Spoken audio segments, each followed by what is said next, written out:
Bem, pessoal, uma pergunta muito comum que eu recebo aqui no consultório é o paciente querendo saber quando ele descobre o meningioma, que tem que operar, quando tem que seguir, quando é melhor a cirurgia, quando é melhor a radiocirurgia, né? Eu vou explicar para vocês porque tem muita coisa na medicina que a gente não tem uma verdade única. Tem muita área que a gente chama gray zone ou zona cinzenta, onde existem várias possibilidades terapêuticas. No caso do meningioma, isso é muito comum de acontecer, muito comum ter essa dúvida terapêutica em alguns cenários, né? No cenário mais relevante é o paciente jovem que tem um meningioma. Esse meningioma é pequeno, mas ele está em crescimento, né? Por que eu digo que esse é o cenário mais comum que eu vejo aqui no consultório? Normalmente, hoje em dia, o paciente tem uma dor de cabeça, se tem uma tontura, tem algum sintoma um pouco diferente, ele vai procurar ajuda médica, né? E hoje, naturalmente, o médico, quando nota um paciente com uma dor de cabeça, com qualquer sinal de alerta, ele vai fazer o exame de imagem, né? E esse exame de imagem, muitas vezes, acha um achado de meningioma incidental, que é esse achado que você acaba procurando uma coisa, encontra essa lesão, nem sempre tem certeza que é essa lesão que está causando sintoma, e vai seguindo o paciente. Às vezes, nesse segmento, o meningioma cresce, ou o sintoma do paciente piora, e gera essa dúvida terapêutica, né?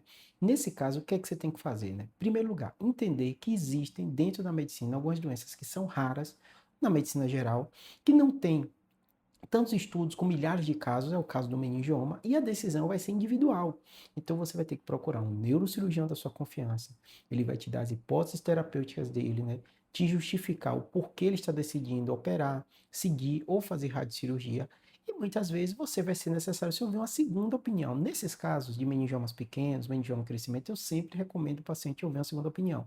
Inclusive, o paciente que passa comigo, ele sabe que eu falo isso para ele, né? Porque eu digo que dentro da medicina, essas áreas que são zonas cinzentas, às vezes você ouve um profissional, confia nele, né? Eu tenho muito paciente que confia em mim, não falou, fala assim, não, Júlio, o que você falar tá falado, eu confio em você.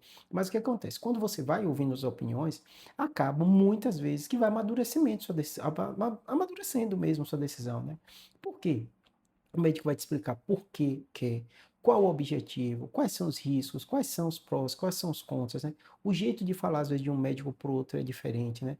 Normalmente, eu digo para o paciente, procure saber o currículo daquele profissional, saber referências dele, né? Não vai cegas ouvindo a opinião, mas tendo bons profissionais, mesmo assim, às vezes, há divergência nesse caso de meningioma. Isso eu vejo no meu dia a dia e eu oriento meus pacientes desse jeito. Muitos dos casos eu trato com radiocirurgia, o paciente tem um excelente resultado, eu acompanho ele muito bem, mas o processo decisório nunca é simples, né? Inclusive, quando eu faço radiocirurgia, eu explico, vai ser necessário segmento, vai ser necessário exame de imagem, o tumor não costuma sumir, mas você tem uma taxa de controle muito boa para esses meningiomas pequenos, então